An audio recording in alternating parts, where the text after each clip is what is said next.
And now we are starting our bulletin with an important story. The leader of opposition, Rahul Gandhi, has repeatedly claimed that democracy is dead in India. We have heard it in the past, and that there is a wholesale attack on the Indian democracy. He continues to say that. But here's a message that Rahul Gandhi must hear today. It comes from the icon of democracy, María Corina Machado, the winner of the 2025 Nobel Peace Prize herself. Now, speaking to Group Editor-in-Chief Naviga Kumar in her first ever interview to the Indian media, María Corina Machado said it is important for India to defend freedom and democracy, and India is an example for many nations. Now, further, she says that India and Venezuela will both share a future of peace and freedom. How do you see the health of the Indian democracy from a distance from where you are in Venezuela? Well, you know, I was born in a democratic Venezuela. And I thought, like many in my generation, that democracy was something that we had inherited and would always accompany us, that it wasn't imaginable, Venezuela without democracy. And 26 years ago, when people warned us that Venezuela could turn into Cuba, we said, no, we're not Cuba. That's never going to happen to us. And look where we are right now. And the lesson we have to learn is that freedom and democracy has to be defended every day.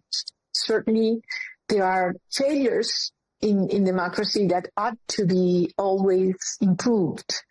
But the most important thing is a country like yours that is so big, with such an incredible culture and a democratic tradition, to foster it, to care for it, and also to be sure that, you know, new generations are brought up with a sense of responsibility, that you really need to care for it. And the way to do that is to be active, to participate, to speak out, never be silenced.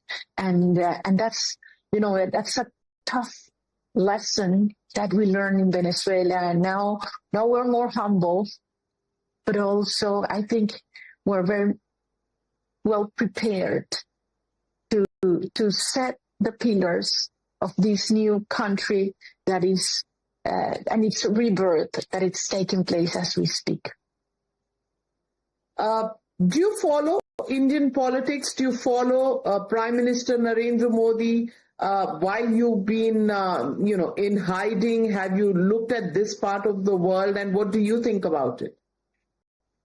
Oh, of course I do. And as I say, I admire India with all my heart. My daughter was there just a couple of months ago. I've never been to India. She loves your country. I have many friends, Venezuelan friends that live there. And of course I follow it. And I hope I have the chance to speak with the Prime Minister and be sure that, you know, we can host him in a free Venezuela very soon, and that we can strengthen ties for the well-being of our own countries, because I believe there are many areas of complementary that will be great opportunities for your people, for your private sector, and certainly for the Venezuelan population.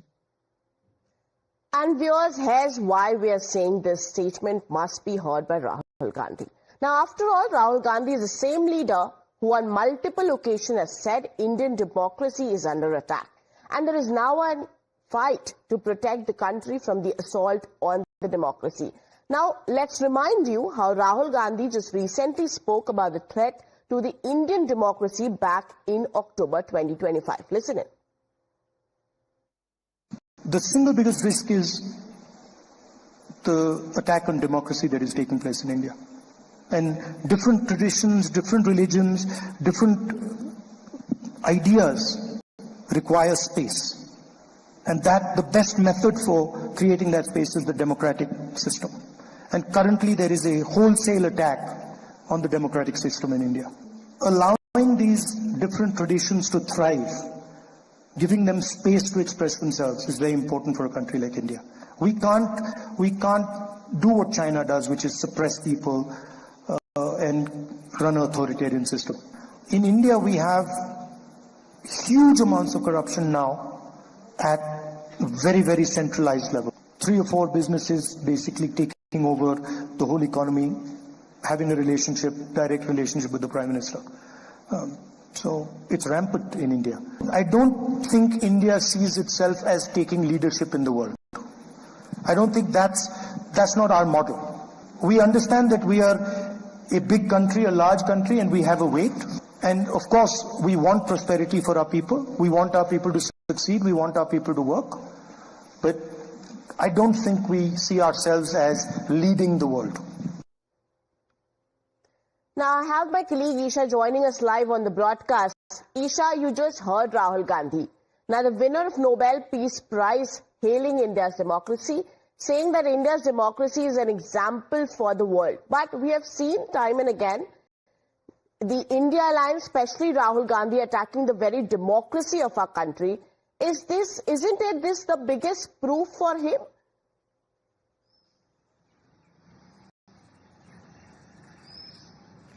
Right, definitely, Shubhangi. Rahul Gandhi and top leaders of the India bloc, their claim has been checkmated with the Nobel Prize winners' comment on Indian democracy. And in fact, the Indian democracy is one of the largest in the world. Our country is one where a lot of cultures thrive together, and there is a lot of freedom to express power, express a dissent as well, which is something that is uncommon, in fact, which is something that also Rahul Gandhi said, that we cannot be China, and we are not China. We are way more powerful in terms of how we express ourselves. And now this particular Nobel Prize winner, she has come out and said that she in fact has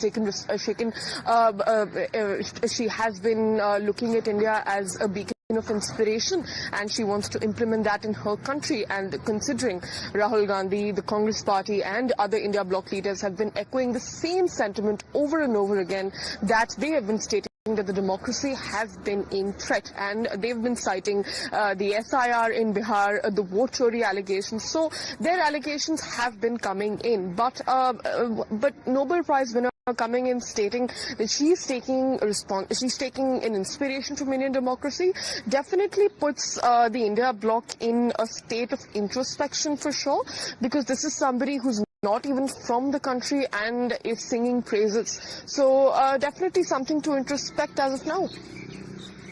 That's right, Isha. You're pointing to a very important point here. You have, of course, leader of opposition Rahul Gandhi, who's time and again questioned the very democracy of our country, and you have now the Nobel Peace Prize winner who is saying that she takes inspiration from the India's democracy there.